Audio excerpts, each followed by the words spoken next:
With the midterms behind us, it's time to look ahead to 2020, because God forbid we should pause a moment to attend to the state of our own souls before we distract ourselves with meaningless political speculation that has no bearing on reality. So, in the spirit of neurotic avoidance and the desire to have our emotions manipulated by the pointless ramblings of some idiot commentator, in this case myself, let's take a look at the possible Democratic candidates who might challenge President Trump in 2 years' time, or might do something else entirely that we can't predict or imagine. First on the list, of course, is Hillary Clinton.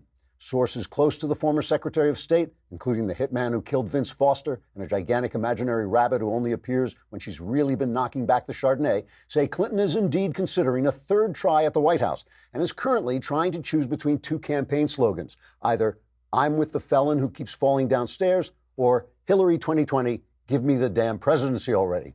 Sources say Hillary will make a decision as soon as she regains consciousness. Next on the list is Michael Avenatti, who's considering running with the slogan, "She hit me first." Sources say Avenatti wants to run on a platform of taking all the due process away from Republicans so Democrats can have twice as much. Another potential candidate is former Vice President Joe Biden. Democrat strategists cite Biden's nickname, Lunch Bucket Joe, as proof he may be able to appeal to those voters who prefer their candidates to have the IQ of a metal container with a ham sandwich inside. And finally, there's Elizabeth Warren, who's considering a run for the presidency on a platform of taking back the land the white man stole from her tribe being pasty-faced Methodists who manipulate a corrupt affirmative action system. All in all, the Democrats are fielding a great lineup if you happen to be a Trump supporter. Trigger warning, I'm Andrew Klavan, and this is The Andrew Klavan Show. You know, it is so obvious now, it is so obvious the way that leftism poisons our debates on both sides, because leftism can make right-wingers stupid too. It is amazing. It's like this kind of poison gas that makes everybody stupid, and we're seeing it right now on Twitter. Especially. But the problem is when you're not talking about the truth, this is the whole problem with leftism. When you're not talking about the truth, you have to censor and silence the other side. So when you silence the truth, what's left? Only the lies. Only the liars on the left and right are left to debate things. And that is why the debate becomes poisonous and all of us become stupid. Over this last holiday, really over the last few weeks, Twitter has now gone full fascist. It is now basically silencing the account of anyone who says anything they dislike. And I don't know if it's because, this is what Dorsey, went before Congress, swore to tell the truth and said he was not going to do. And they are regulated by a regulation that says they are free of the responsibility of publishers to tell the truth because they are providing a forum for all opinions. But now they have defined anything they disagree with as hatred. So here are the things that you can't say now on Twitter. There was Laura Loomer. Laura Loomer, if you don't know about her, she's a kind of right-wing provocateur. She's not, they call her far-right because they call everybody far-right. But she's certainly disavowed the alt-right. She's disavowed white supremacy, as have I. She's done some things that I disagree with, like she's the one who disturbed the Julius Caesar performance in Central Park in New York because she didn't like the fact that they were attacking Trump. I don't agree with that. I think free speech is for everybody. But basically, she is a kind of right-wing provocateur. And she sent out a tweet complaining about the fact that everybody is talking about the diversity of the new Democratic Congress people who are going to Congress in January. And they keep pointing to Ilhan Omar, the Muslim congresswoman-elect, one of two. And she pointed out, Laura Loomer pointed out, that Ilhan Omar is pro-Sharia and and pro-female genital mutilation. And under Sharia, homosexuals are oppressed and killed, and women are abused and forced to wear the hijab. And Ilhan, as she goes on to say, is anti-Jewish. All of that is true, by the way. That happens to be true.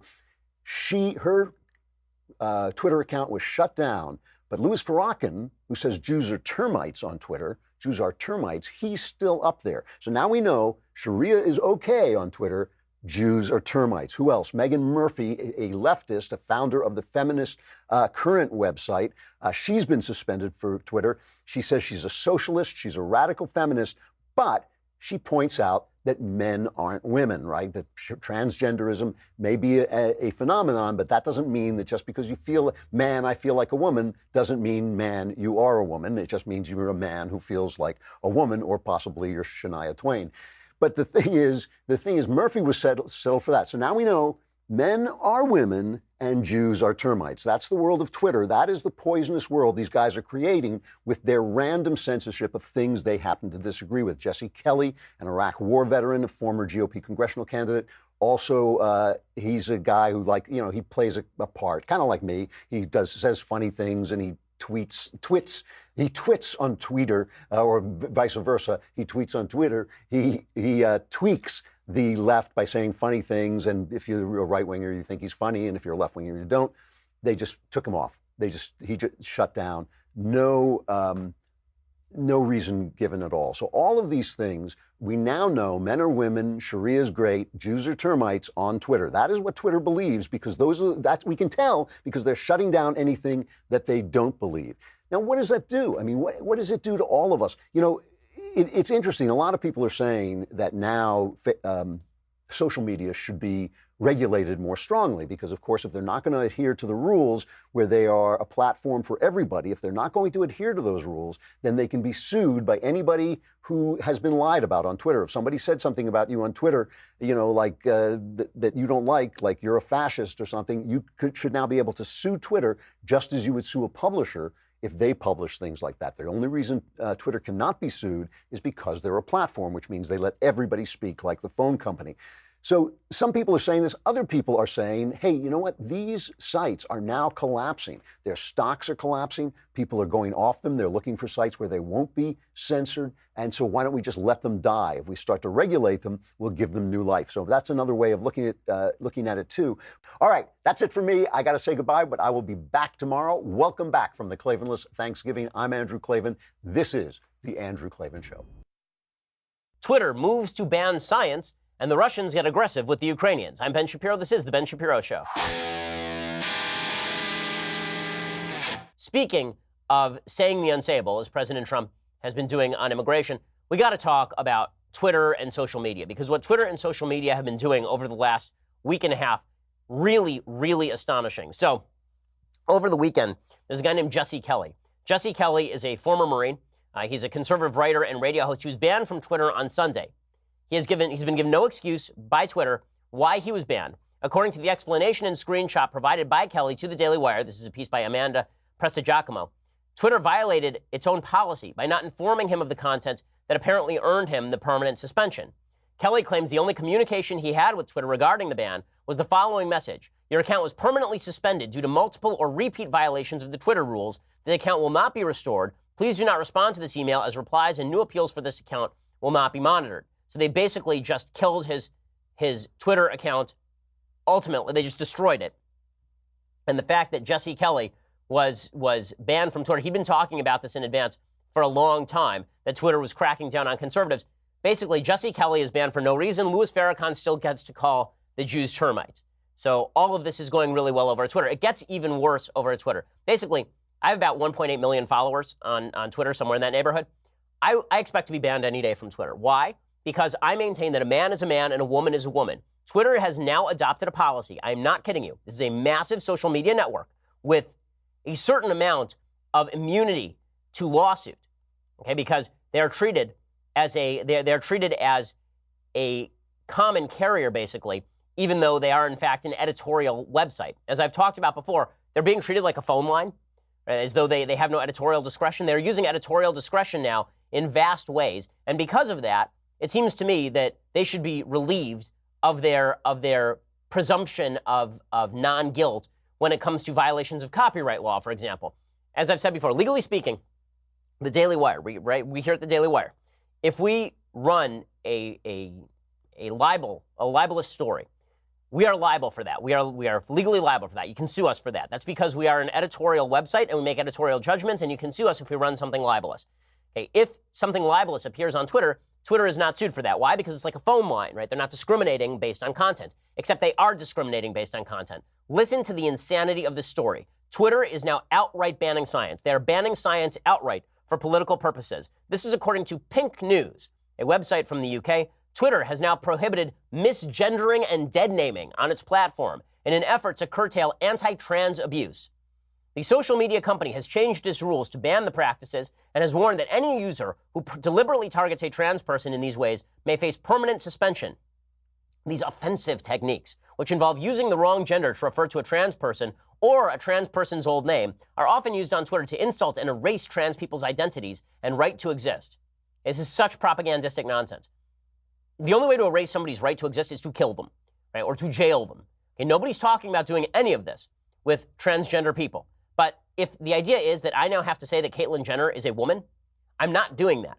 And if the idea is that Bradley Manning, right, he changed his name legally to Chelsea Manning. My rule about names, by the way, is that I am more than happy to use the name to which you legally change your name, because people can change their names without changing the underlying sex. But I'm not going to grant you in public discourse about the nature of sex. I'm not going to suggest that you're a member of the biological sex to which you do not belong. It's illogical and it's foolish and it destroys boundaries that nature created and that you cannot put asunder simply because you want to.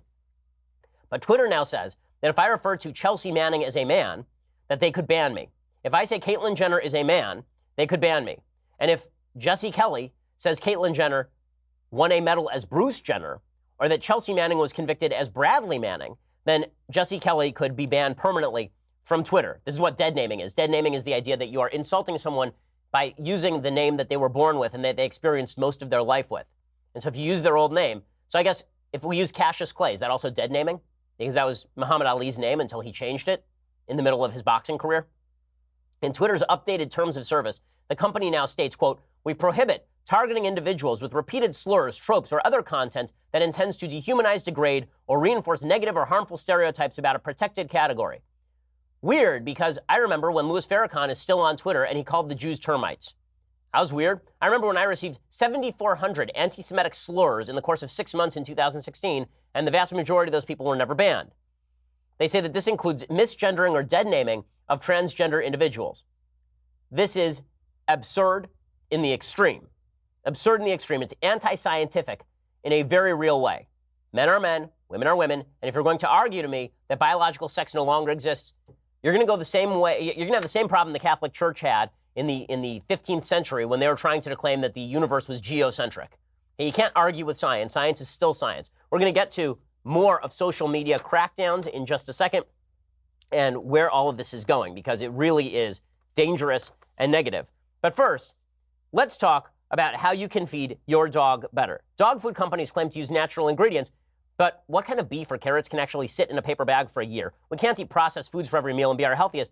Neither can your dog. This is why you need the Farmer's Dog, the company helping dogs live long, healthy lives with nutritious, fresh, ready-to-serve dog meals delivered directly to your door. So I'm not a dog owner, but my sister is a dog owner, and she uses the Farmer's Dog. Folks in the office have dogs. Jasper loves the Farmer's Dog. You can even just ask Chief Executive Dog of the Daily Wire, Jasper. He voraciously gives his paw print of approval. Start feeding your dog better today. Try a week free at thefarmersdog.com/Ben. Go check it out right now. You get free shipping. Get your first week free at thefarmersdog.com/Ben. It is fantastic. Dog owners have been conditioned to feed their dogs basically, the highly processed stuff. But instead, you should be getting real fresh food for your dog the same way that you should be feeding yourself real fresh food. The Farmer's Dog makes it happen. Studies show adding fresh food to your dog's diet can reduce some cancers by close to 90%.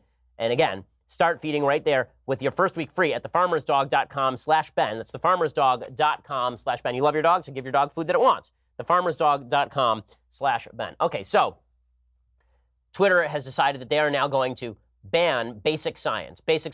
And this has led me to basically say over and over on Twitter yesterday and today, men are men, women are women, come at me, bro.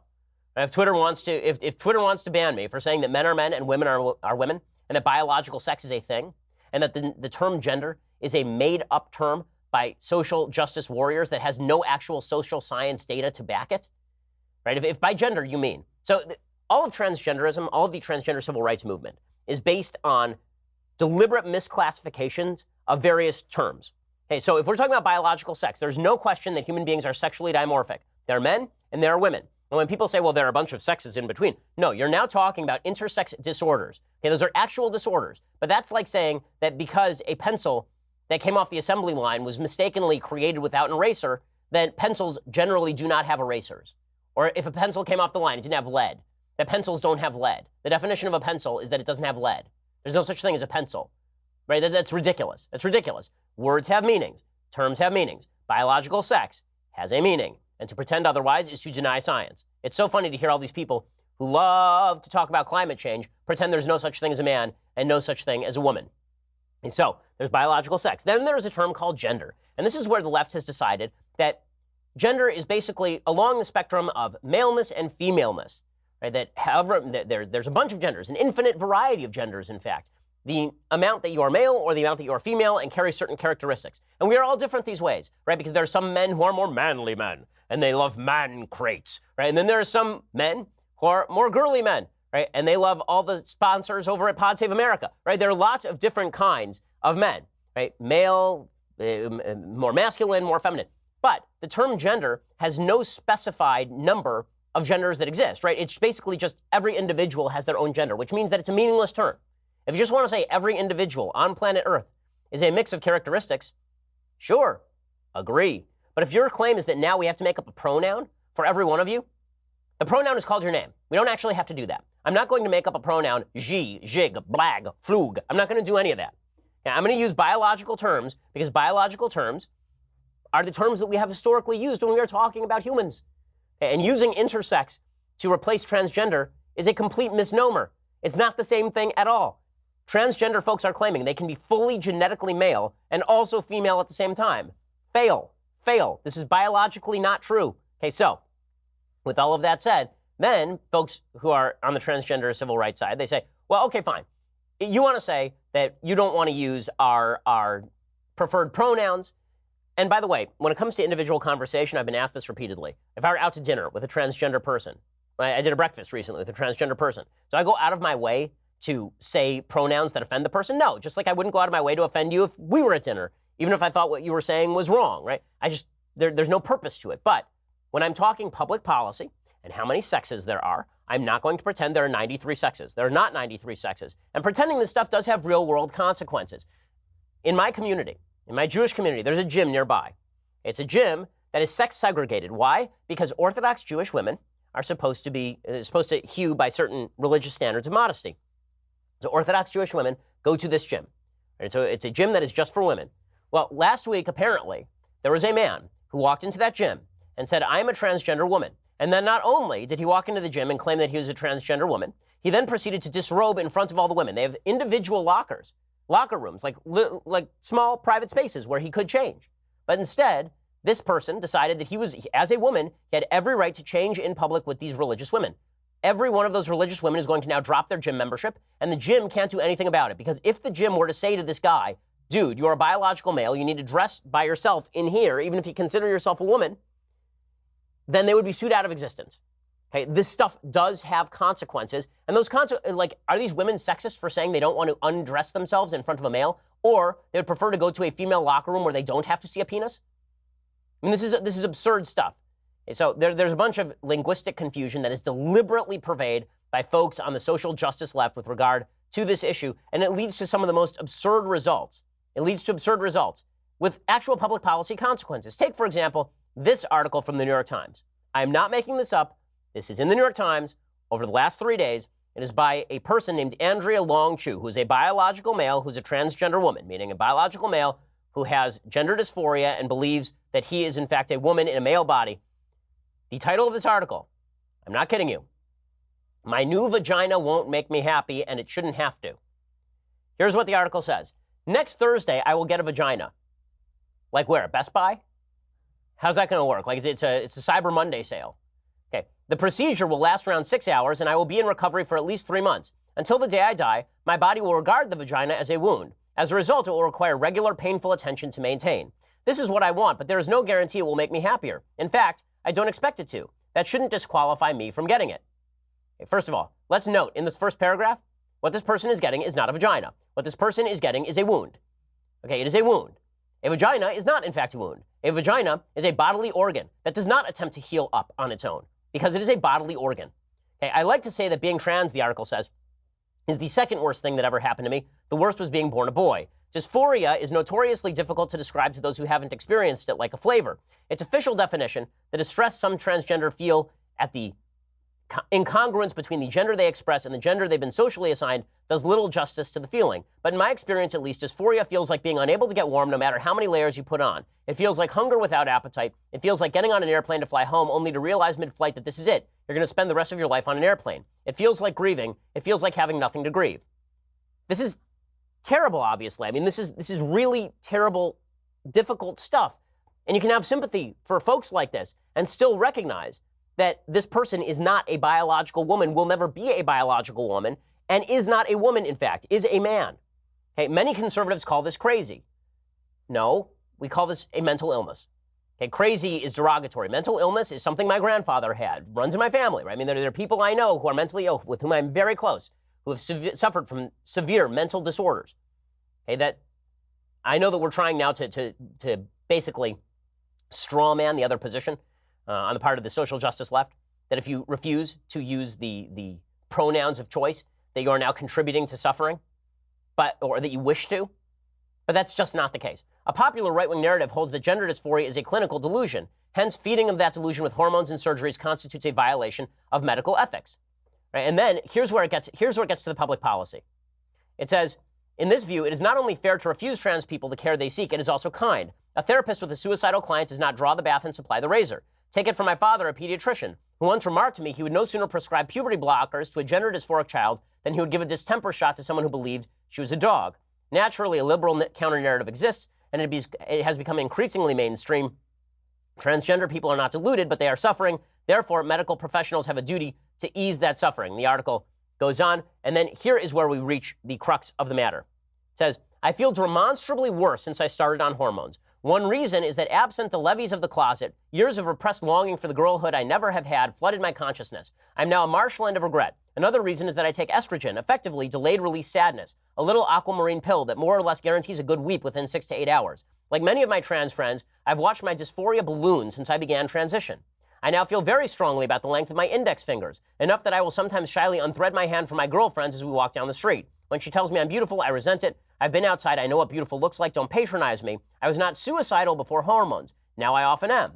I won't go through with it, probably. Killing is icky. I tell you this not because I'm cruising for sympathy, but to prepare you for what I'm telling you now. I still want this, all of it. I want the tears. I want the pain. Transition doesn't have to make me happy for me to want it. Left to their own devices, people will rarely pursue what makes them feel good in the long term. Desire and happiness are independent agents.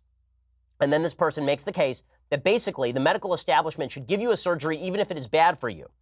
This person says the medical maxim, first do no harm, assumes that healthcare providers possess both the means and the authority to decide what counts as harm. Let me be clear. I believe that surgeries of all kinds can and do make an enormous difference in the lives of trans people, but I also believe that surgery's only prerequisite should be a simple demonstration of want.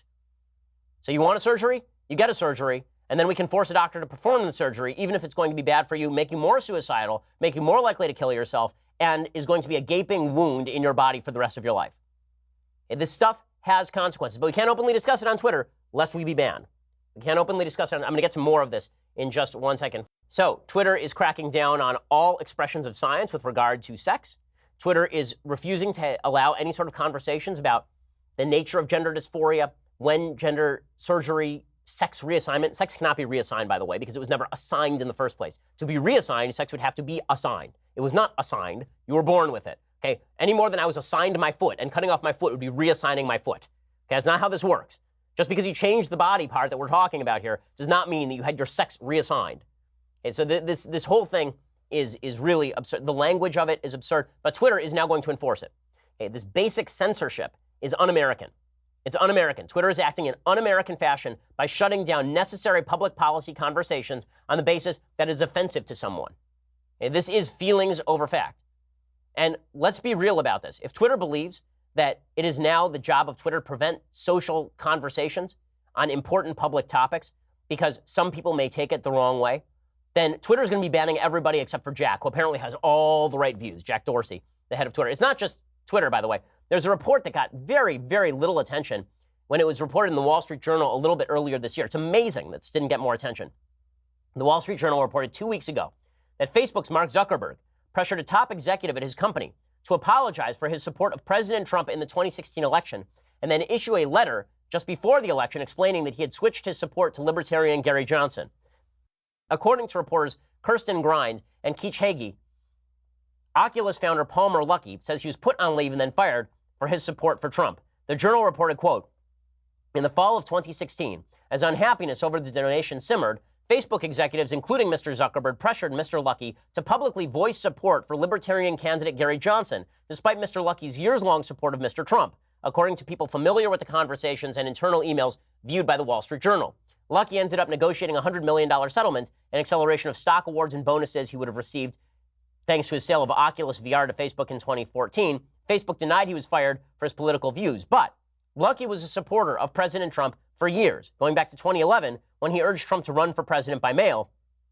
In September 2016, the Daily Beast reported Luckey had given a $10,000 donation to Nimble America, which was an anti-Hillary ad group focused on trolling her. Luckey then apparently posted on a Reddit chain under a pseudonym regarding Clinton. He posted, "Hillary Clinton is corrupt, a warmonger, a freedom stripper. Not the good kind you see dancing in bikinis on Independence Day, the bad kind that strips freedom from citizens and grants it to donors."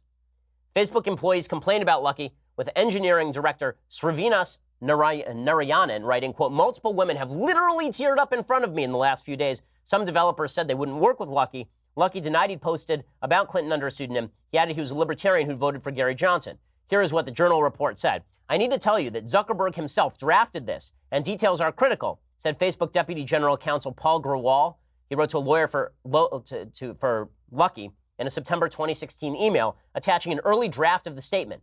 The draft said Luckey would not be supporting Trump in the election. Luckey told people he did vote for Mr. Johnson, but only to avoid having his credibility questioned if he was asked about the issue under oath in unrelated litigation. The apology went through many drafts. Luckey ultimately approved changes suggested by Facebook, according to people familiar with the process. Amazing stuff. So Facebook basically took out a guy for $100 million after trying to force him to say that he didn't vote for Trump and voted instead for Gary Johnson. These social media companies do not appreciate basic political views from anywhere to the right of center. Anywhere. And it's gradually moving from the fringes. So there are a bunch of conservatives who you see, pseudo-conservatives and conservatives on Twitter and on Facebook, and they're like, well, if they ban this guy, if they ban Alex Jones or Laura Loomer or people who we find unpalatable, well, the alligator will eat us last. Right, the alligator will eat you last, and then it will eat you. Right? I despise Alex Jones. I think that Laura Loomer is a crackpot. That doesn't matter. And the fact is that once you start banning people for a political viewpoint that is nonviolent in orientation and is non-slanderous and non-legally actionable, you end up at a place where the only approved opinions are the approved opinions of Mark Zuckerberg or Jack Dorsey. That's what's happening here. And you can see it manifest. It's so funny how strange new respect from the left only lasts as long as you're a useful tool for the left. So over at Crooked Media, there's another story over at Crooked Media. So Crooked Media, of course, the folks behind Pod Save America.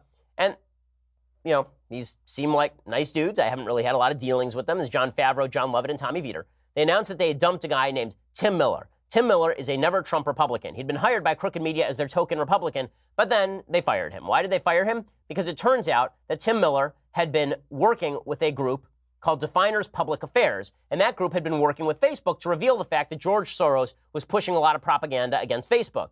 So Crooked Media fired Tim Miller. So Miller was good when he was criticizing Trump.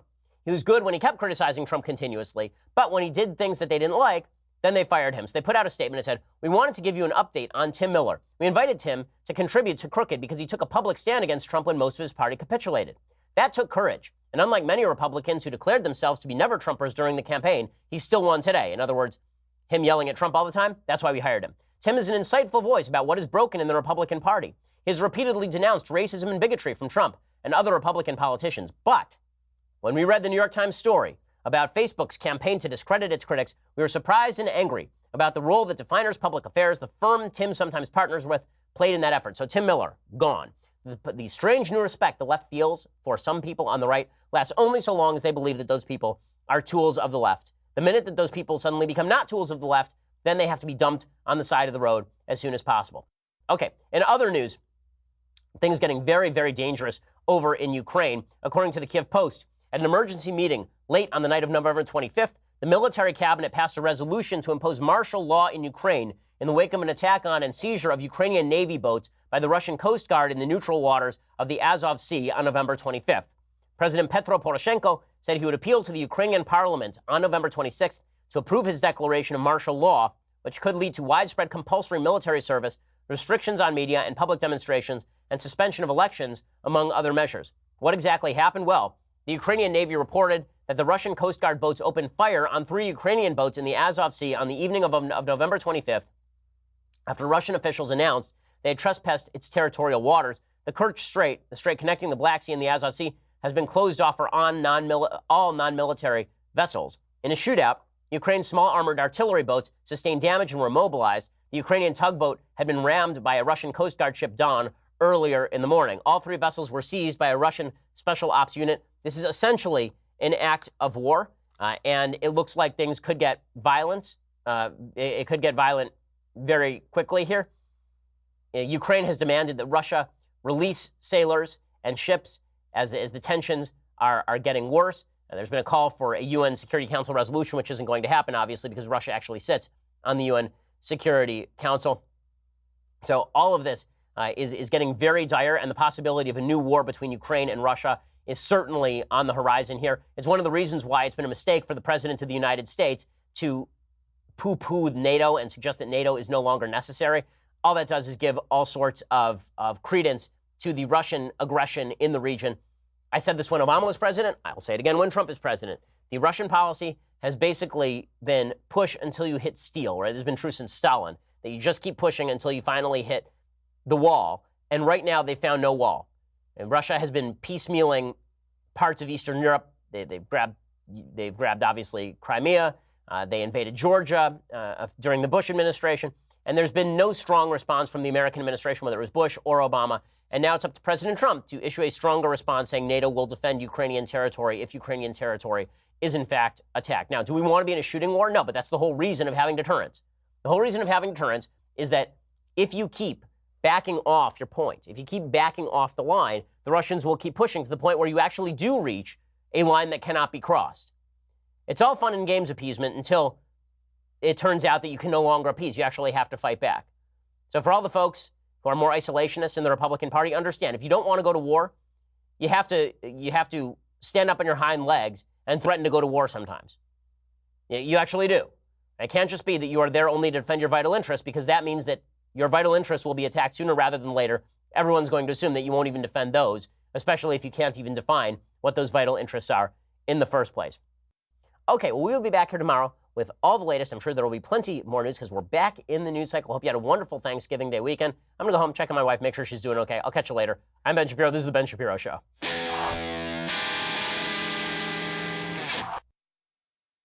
The Blaze Radio Network. On demand.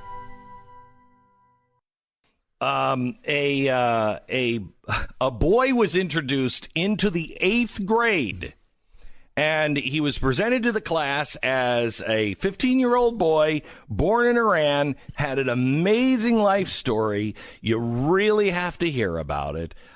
He's just claimed asylum in the UK, and he's 15 and his brother is 12. And they're here now because they are refugees. And as we know, England said child refugees can remain if they are full-time education, if they are there and in school, age appropriate. So this 12 and 15-year-old went in and they're in math. However, one of the kids said he looks 30 because he had a full beard. He's in the 8th grade. Okay. He has a full beard. Okay. And if you see the pictures of him. You say that's unusual for a 12 to 15-year-old? Yeah. Huh. And if you look at him, he's clearly 30. Okay. His 12-year-old brother is 25. All right. The kid was punished. And the kid that was reprimanded at school for being racist because he stated the obvious. This guy's 30.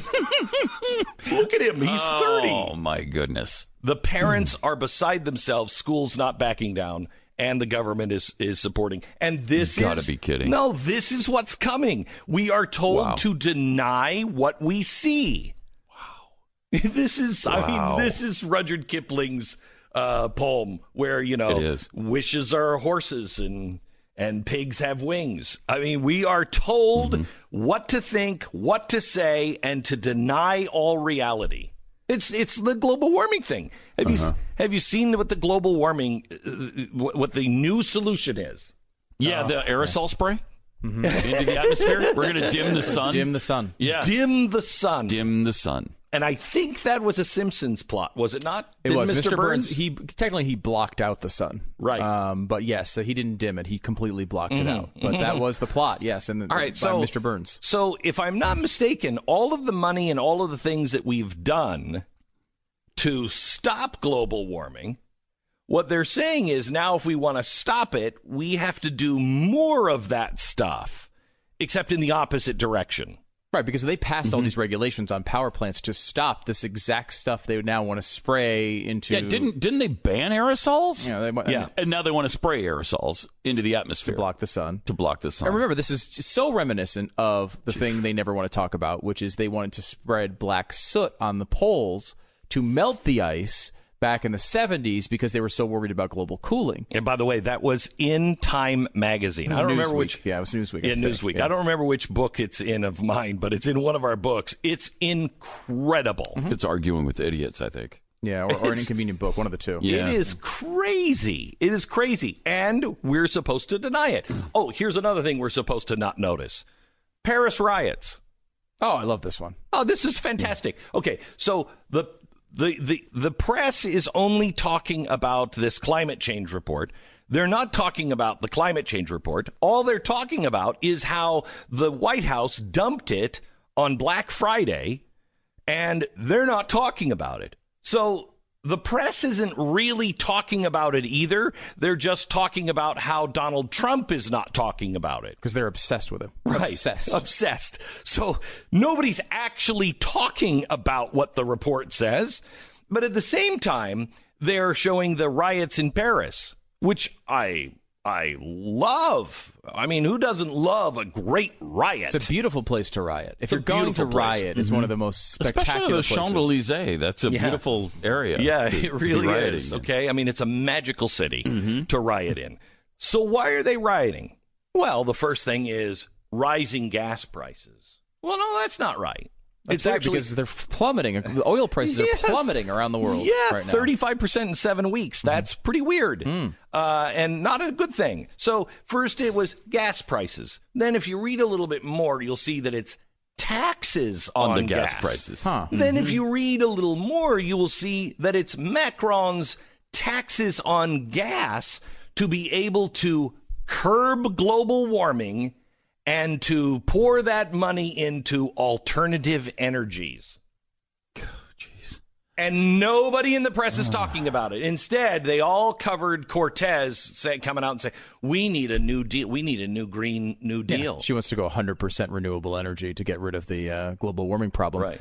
That's what's so entertaining here. It's like France is just implementing a bit of what people like Alexandria Ocasio-Cortez are suggesting. France! And the entire country's in riots over it. Right. France! It looks like a war zone in Paris. Yeah. Looks like an actual war zone. The Democrats, if there are sensible Democrats over there, and they're looking at who they're going to run. We went through this list of candidates on Friday, the 40 candidates that they are now talking about that may very well be running for the Democratic nomination. There's a few on there I think they left off.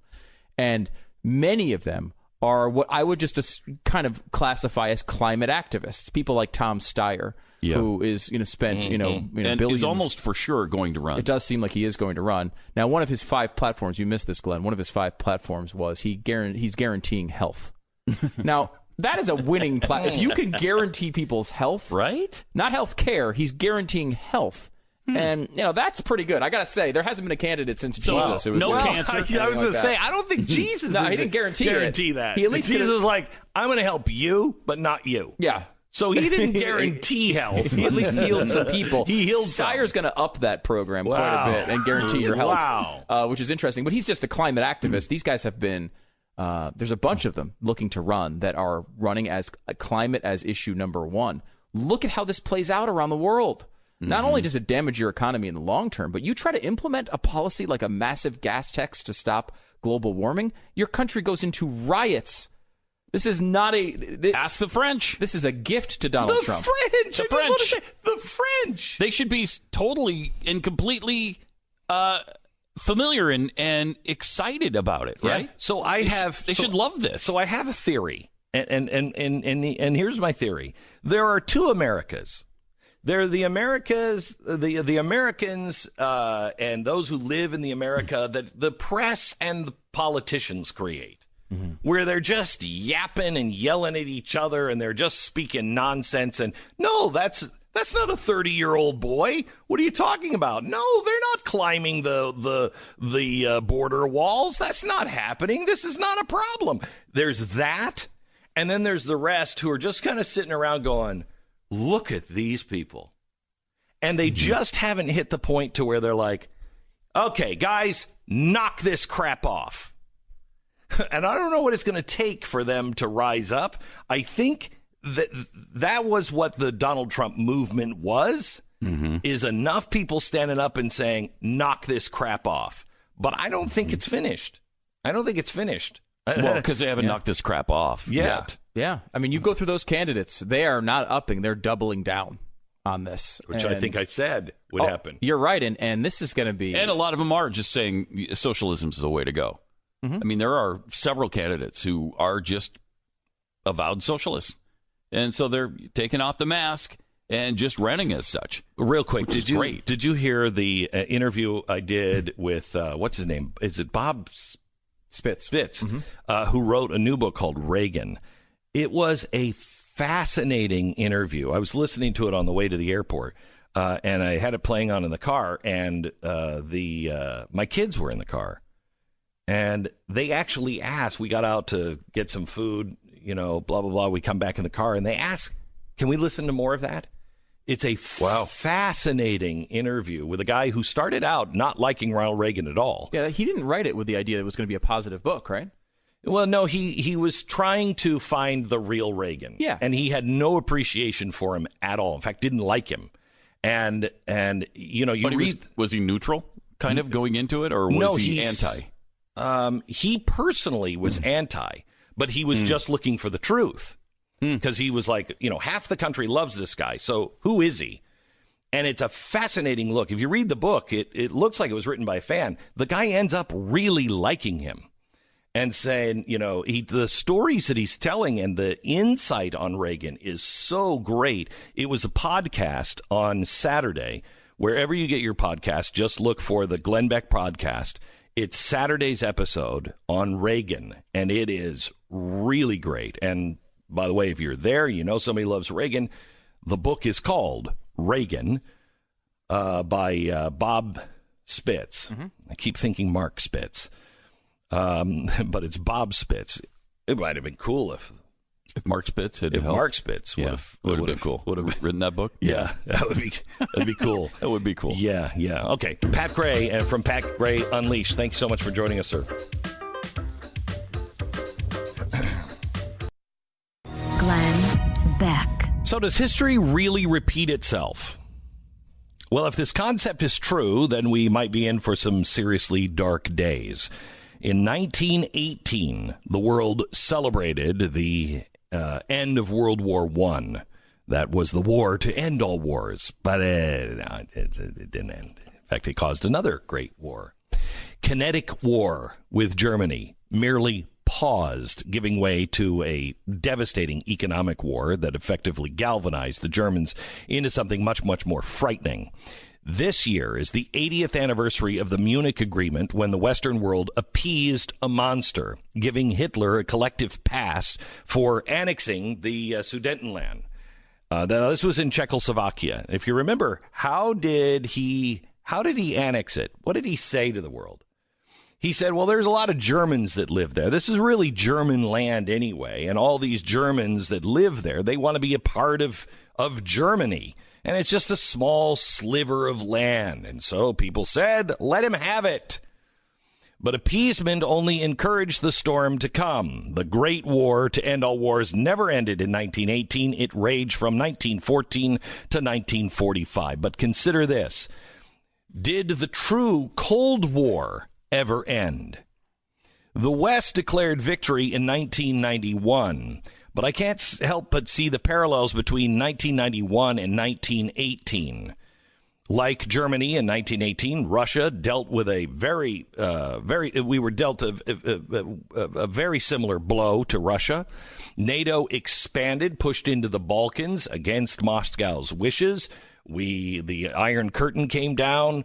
The Ukraine went away. Poland, Georgia, et cetera, Kremlin went through severe economic disorder, molding it into what we now see today. In 2014, Russia pulled off its own Sudetenland annexation with the seizures of Crimea and Ukraine. The West didn't do anything. We paused. And because we didn't do anything, Putin went in to seize eastern Ukraine. Now, remember, the Ukraine is where the famine happened. They killed 7 million people in a year. They don't like the Russians. They have a memory of what the Russians did. But the Russians said at the time, well, these are a lot of Russians in the Ukraine. Why were there a lot of Russians? Because they couldn't get the Ukrainian people to calm down, and they couldn't get them to comply. And so they sent thousands and thousands of Russians into the Ukraine to try to make it more into a Soviet state. So those are Russians there. The world continued to pause even when he went into eastern Ukraine, turned a blind eye. Today, 10,000 Ukrainians have died in this ignored, invisible war. 10,000, and no one talks about it. No one even wants to acknowledge that it's going on. And given the silence of the world, Russia pushes on. Yesterday, Russia fired and seized 3 Ukrainian naval ships. Multiple Ukrainian sailors have been wounded. I think 5 are dead, and now they have blockaded the Azov Sea. Now, this is the financial hub for the Ukraine. The Ukrainian military is on high alert. All ships have been put to sea. Today, their parliament is voting to initiate martial law, which was called for by the Ukrainian president. Now, the Ukrainian president is currently going through an election. Elections are never a time to mess around with countries because people do what they have to do to win. We are dangerously close to a breakout of a much larger conflict. All it takes is one escalation. Cooler heads must prevail. But Ukraine's president might be looking for a statement because of the election campaign in which he is losing. What he does next is anyone's guess. The UN Security Council has called an emergency meeting today. Both the EU and NATO have urged restraint. Meanwhile, the U.S. State Department and President Trump have been eerily silent. Is history repeating itself? Are we appeasing Russia? Do we even have a choice when dealing with a nuclear power in their own backyard? The next 24 to 48 hours may tell us a lot. It's Monday, November 26th. This is the Glenn Beck Program. Welcome to the program. Today I started writing a list of the books that I have read this year that I thought, people might be interested in. It ended up being 4 pages. I was shocked at the number. So you only read 4 pages all year? That's going to be a short... I know. 4 pages of books? 4 pages just of names of books. But I wanted to bring this up here because there is one that you really need to read, and it is... Hop on Pop? The Rise of the Fourth Political Theory by Alexander Dugin. Oh, geez. Yeah, that's... Because the theory is there's capitalism, there's socialism, right? There's fascism. There's communism, capitalism. Communism, capitalism, fascism. And this is the fourth. He says all 3 of those fail. We need a 4th. Mm-hmm. And he has the 4th. And when you read it, you will understand what Russia is doing. And it is terrifying. It is literally end of days stuff. He is mixing this, and this is the guy who has designed the Ukrainian or Crimean policy for Putin. He is literally mixing in end of times theology. So he is, and he's not a religious dude, but he knows Russians are. And so he's mixing in the end of days. We have to bring about a global bloodbath to bring about the end of days so we can restart in this new fourth political theory where Russia will rule the world. It's terrifying. It's terrifying. May I just a quick point against Alexander Dugin here about capitalism failing? Yeah. So an American high school student who works 15 hours a week and makes a minimum wage is among the top 20% of wage earners in the world. Jeez. And capitalism's failed? You're telling me it's failed after that? A high school student, again, 15 hours a week, minimum wage, top 20% of wage earners in the world. I mean, again, we are so blessed to live here of all the problems that we have. We're just throwing it away. And it's not just throwing it away. It's a lot of people who are intentionally trying to destroy it, like Alexander Dugin. Glenn Beck. What does freedom mean? What does it mean to be free? I mean, they can take away everything. In the end, what is really yours? How should a free society act? What does freedom mean on a personal level? What determines, or who determines, who is free? Imagine the First Amendment vanishing overnight. And suddenly there were limits on what you can and cannot say. Would you be alarmed? How much would you lose if we didn't have freedom of speech, if we didn't have press to report on it? You could no longer say what you want. Whether or not something was offensive to you or not wouldn't be up to you. I mean, not unless you were a part of, a small group of activists that had gained control, and then they could impose their viewpoint. And they could say that you can't discriminate and you couldn't harass. Now, it's important to say, as we're in this thought experiment, that nobody wants discrimination, nobody wants harassment.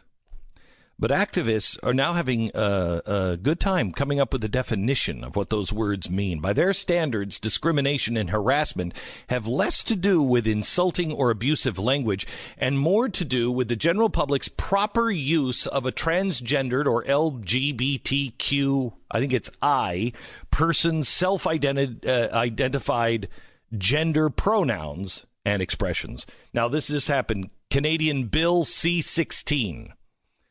The pro-transgender bill, which punishes misgendering. This is the one that Jordan Peterson came up against and said, I'm sorry, this is a freedom of speech issue.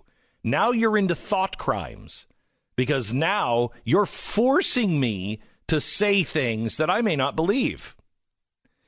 The bill is also passed in New York City, allowing 31 legal gender identities. And you best not make fun of it. Now, it hasn't spread much further than New York. In America, not yet, but the symptoms are popping up. Twitter recently announced a ban on misgendering or dead naming. I didn't know what dead naming was for a while, but you apparently cannot say, I'm not supposed to say, Caitlyn Jenner used to be Bruce Jenner. I'm dead naming. Bruce is dead. This is Caitlyn. So by saying, Caitlyn, weren't you in the Olympics one year? Can't say that because Bruce Jenner is dead. This is the new person, period. You can now be banned for misgendering or dead naming. Now, Twitter is a private company. They can do what they want, and they are doing what they want. But we can still be a little concerned about the decision here.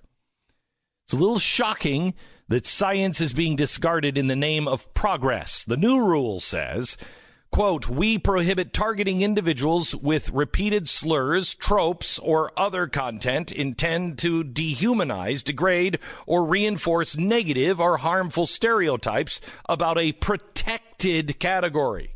That's the key here. A protected category. Because I don't know about you, but all those things have been done to me online. You're a conservative. All of those things have been done to you. But you're not a protected category. See, when you get into free speech, the idea is all speech. Otherwise, you have to have somebody decide, well, now who's protected and who's not? Who deserves a little more free speech and a little less free speech? They say, we at Twitter recognize if people experience abuse on our platform, it jeopardizes their ability to express themselves. You know, if they choose. I know I've chosen to just not read stuff. I've chosen to kind of back off of Facebook some. That's my choice. Nobody can make me do anything. They add, research has shown that some groups of people are disproportionately targeted with abuse online. Yeah, try being a conservative on Twitter. This includes women, people of color, lesbian, gay, bisexual, transgender, queer, intersex, asexual individuals, marginalized and historically underrepresented communities. You know, we're talking about all these things that are happening in the past, and to fix that, we're abusing new groups today.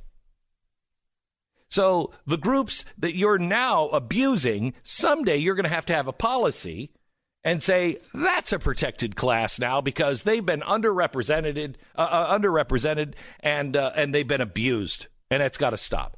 How about we just stop with that stuff? How about we apply this equally?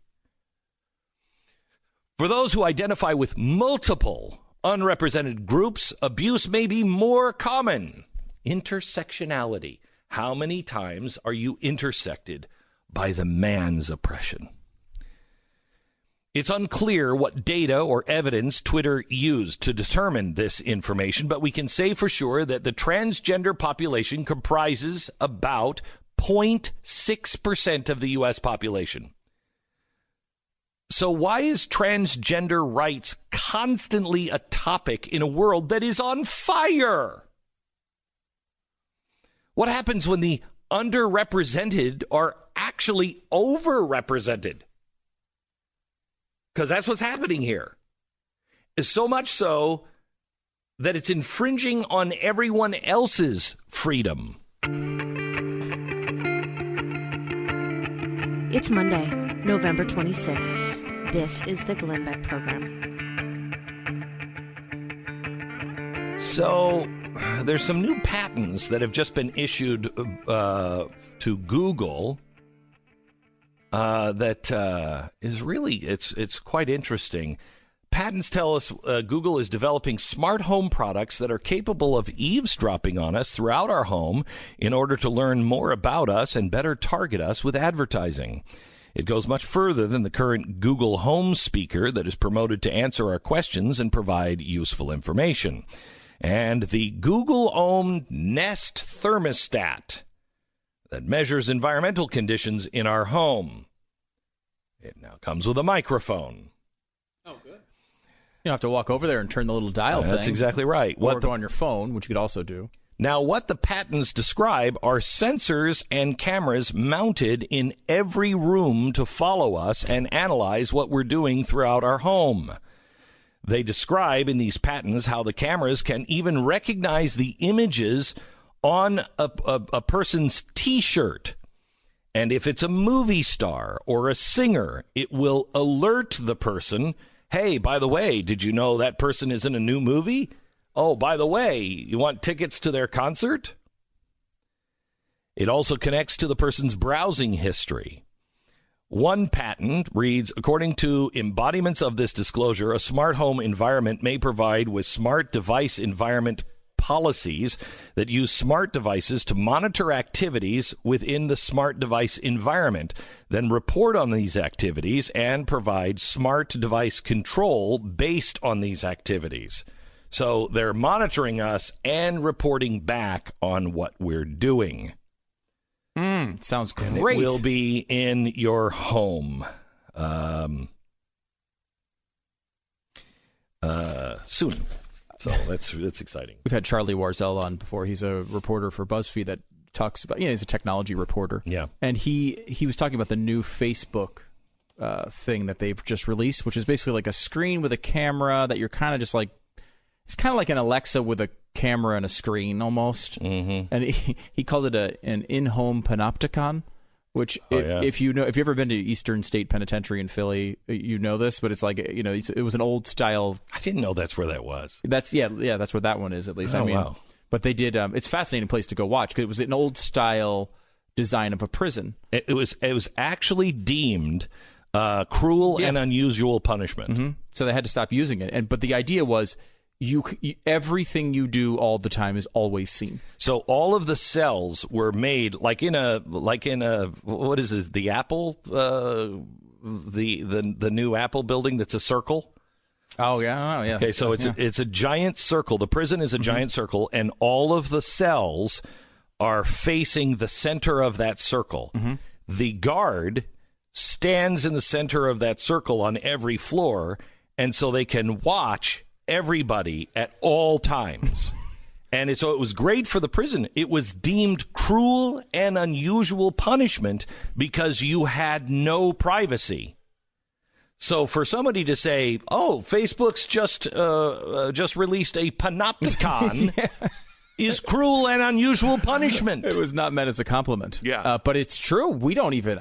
His point in the story, which I thought was interesting, was Facebook gets a good amount of heat from the media and from consumers about being creepy, right? Like they're doing stuff that's creepy. It weirds us out, but we do nothing about it. We don't actually care. We keep saying we care. We don't actually care. So think about Facebook, who's in the middle of not only all the stuff that they dealt with the elections and all of that, but all the privacy stuff. All of the mistakes and all of that they've been dealing with for multiple years. And in the middle of that environment, they introduce for consumers a screen and camera for you to talk to in every room in your home all the time and expect it to be well received. And it seems to be. I mean, that is, we are. Why is China spending so much money themselves building this system when we are building it for them? So in case you don't know, the social credit monitoring system in China, in all Beijing citizens in 2020 will have this. And it monitors 22 million citizens. In 2020, it's going to be nationwide. It's supposed to turn on in 2020, but they have already started it with, I think, 22 million, and it monitors everything. Mm-hmm. And if you get great social credit, if you're talking to the right people online, if you're shopping at the right stores, if you're, paying your bills on time, if you're not jaywalking, all of that, you're not talking harshly to others, all of that goes into your social media score. And when you have a social media score, if it's in the green zone, you're great. Mm-hmm. But if it's in the yellow zone, which already 11 million people, 11 million. And that's just flights. It's 11 million people who have been blocked from booking flights. 4 million high-speed train trips have been blocked. Over 3 million just upgrades. So you want to go and you want to be in business class? No, you can't. Your social score isn't good enough. Again, they've just done this. This is a small scale. It's not going to be fully unearthed until 2020 and 2021. And they're going to have everybody in the middle of the system. Listen to this quote. God. When they're going to blacklist you, they have the people they choose and say that are untrustworthy citizens will, quote, be unable to move even a single step, end quote, according to the government's plan. This is what they're admitting to. If you are on their blacklist, you can't move a single step. And by the way, there's no way to fight this if you're Chinese. You get it? You're on the list. Doesn't matter. By the way, it's going to monitor if you're giving blood donations, because that's what a good citizen does. Mm-hmm. You're living a healthy lifestyle. Are you eating and exercising? Are you volunteering? Or do you do volunteer work? Because that's what a good citizen does. If you violate traffic laws, smoke or drink or speak poorly about the government, that's what a bad citizen does. Yeah. And what they're saying, because how can you ever tell, right? Like when you're saying something that pisses off an authoritarian government, it's almost impossible. And what they think it's going to do is, a lot of people are going to get burned by this, but the larger scale of it is people will just be so uninvolved in politics because they're terrified that their daily lives will be destroyed, that they just won't pay attention at all and stay out of it no matter what. And what was they talked about the United States being a government that can only work with a moral and engaged people, right? It's the exact opposite. They want to create an entire population that is completely disengaged so that they can do whatever they want, whenever they want. Well, I think that works out fine here, too, because that's what's happening to us. We're so tired of this.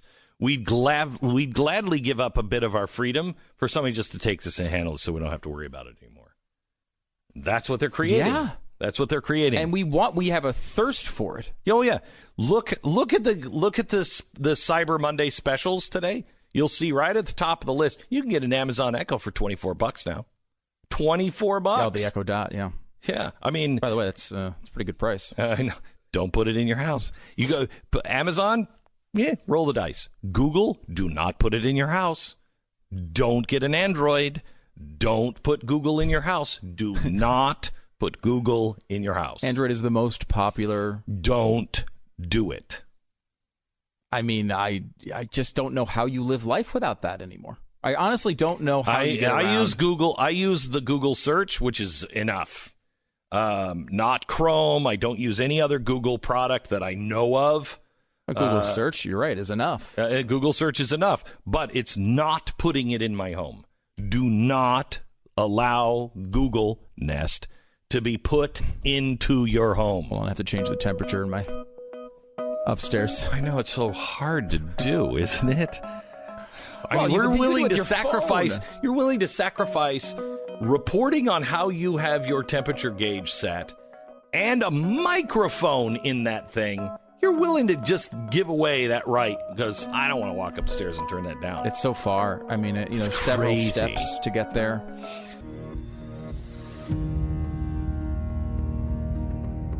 Glenn Beck, Mercury.